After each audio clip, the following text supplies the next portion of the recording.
In this video, I show you how to fix SIM not provision problem. For solving this problem, is called a notification bar.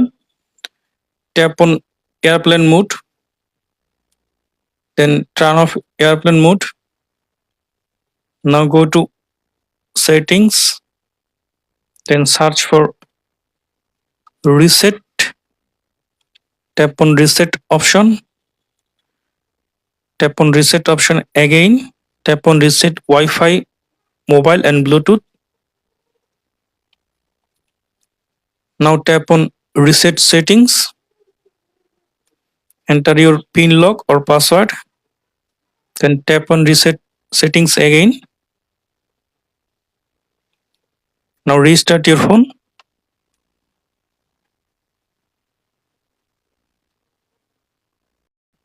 After restart your phone, now I hope that this method fix SIM not provision problem. Thanks for watching. Don't forget to subscribe.